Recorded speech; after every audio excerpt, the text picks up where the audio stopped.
আমি অভিভাবকদের জন্য বাস্তবসম্মত এবং ইসলামিক যে নলেজ ভিত্তিক আপনাদের কাছে কয়েকটা টিপস দেই।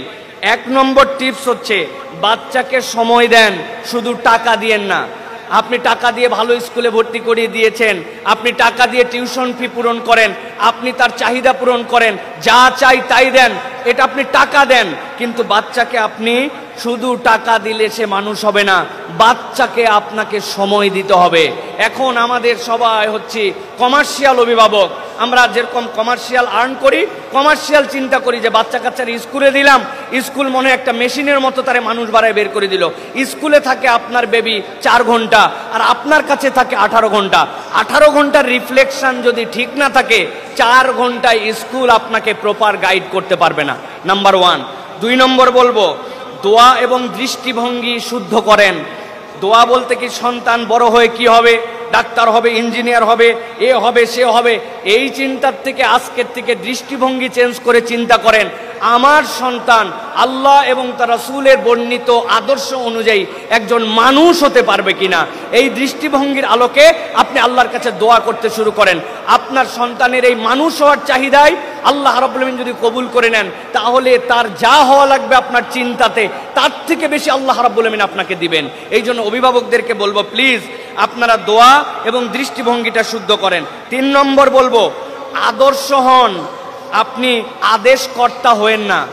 আমরা আদেশকর্তা, এই এটা কেন করো না, এটা করো, এটা তোমার করা উচিত, এটা কেন করলে না। আমি বলবো আদেশকর্তা না হয়ে আসুন আমরা অভিভাবক হই, আদর্শ অভিভাবক। আমাকে দেখে আমার বাচ্চা তার রিফ্লেকশন শিখে। বাপ মা দিন রাত কিলাকিলি করে, মারামারি করে, ঘরের মধ্যে ঝগড়াঝাটি করে, খালি কথায় কথায় বলে তোমারে তালাক দিয়ে দিব। ওই বাচ্চার কাছে আপনি কি চান?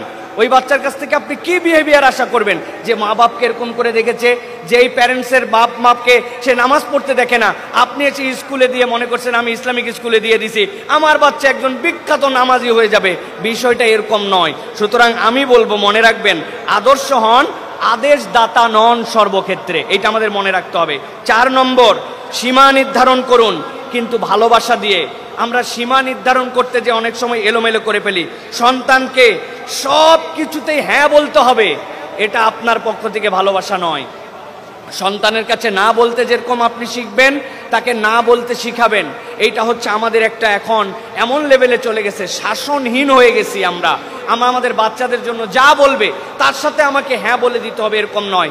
একজন স্কলার, বিখ্যাত স্কলার বলেছিলেন যে আপনার সন্তানকে ততটুকু দেন যতটুকু সে চাবে তার 60%। আমার ওয়াইফ আমার কাছে এটা শেয়ার করছে যে বাচ্চাদেরকে সবকিছু দেওয়ার মতো নয়, বরং এই স্কলারের বক্তব্য অনুযায়ী চাহিদা যা করবে তার 60% তাকে দিবেন। অভাব বোধ না থাকলে ওই বাচ্চার মেন্টাল ডেভেলপমেন্ট হবে না। আপনি যেভাবে চিন্তা করছেন সেভাবে পাবে না। সব পেয়ে গেছি, ওর আর চাহিদার কি আছে? না চাইতে আমার অভিভাবক দেয়। সুতরাং আমি বলবো সীমা নির্ধারণ করুন, কিন্তু এটা ভালোবাসা দিয়ে করতে হবে। 5 নম্বর বলবো, পর্দা এবং শালীনতার শিক্ষা দিন ছোটবেলা থেকেই। আপনার বাচ্চাকে আপনি মোরালি যেটা ঢুকিয়ে দিচ্ছেন, বড় হলে সেইটা তার মধ্যে রিফ্লেক্ট করবে। আমি অনেক সময় উদাহরণ দিয়ে বলি, আমার আব্বা ছোটবেলা থেকে, আমরা 5 ভাই ছিলাম, আমাদেরকে কখনো প্যান্ট পরতে দিতেন না। জিজ্ঞাসা হবে প্যান্ট পরা কি নাজায়েজ, প্যান্ট পরা কি নিষিদ্ধ? না, প্যান্ট আপনি পরতেই পারেন। সেটা যদি টাকনুর উপরে থাকে, ঢিলে ঢালা হয়, সেটা যদি অন্য কোনো কালচারের সাথে সামঞ্জস্যপূর্ণ না হয়, পরতেই পারেন। কিন্তু আব্বা পরাতেন না। অনেকেই বলছে কেন পরান না? বলে আমি যেহেতু সুযোগ আছে তাদেরকে ট্রাউজার পরানোর, সালোয়ার পরানোর, এইটাই পরাই এই জন্য যাতে বড় হয়ে ওইটার প্রতি তার আকর্ষণ তৈরি না হয়। এই জন্য আব্বা এই কালচারে আমাদেরকে বড় করছেন। আমি বলতেছি না এর দ্বারা যে আপনারা অন্যরকম ভাবে প্যান্ট পড়াতে পারবেন না, এ পড়াতে পারবেন না, কিন্তু আমি বলবো পারিবারিকভাবে পর্দা এবং শালীনতার শিক্ষা দেওয়া। শালীন হওয়া, তার অ্যাপ্রোচ কেমন হবে, তার ধরন কেমন হবে। একটা বাচ্চা খেলতে পারে, অনেক দুষ্ট হতে পারে, কিন্তু ওই দুষ্টামির মধ্যে একটা মার্জিন থাকবে, তার একটা ভদ্রতা থাকবে। এটা কিন্তু পরিবার থেকে আমাদেরকে ডেভেলপ করাতে হবে। এরপরে বলবো ডিজিটাল নিরাপত্তা নিশ্চিত করেন। মনে করেন না আবার যে আগের আমলের ডিজিটাল নিরাপত্তা আইনের কথা বলতেছি আমি। এই ডিজিটাল নিরাপত্তা হচ্ছে আপনার বাড়ির যে সকল ডিভাইস, আপনার বাড়ির টিভি, আপনার বাড়ির কম্পিউটার, এগুলা সব সেট করেন। কোনো বাড়িতে কোনো পিসি, কোনো ডেস্কটপ কখনো এইরকম করে থাকবে না।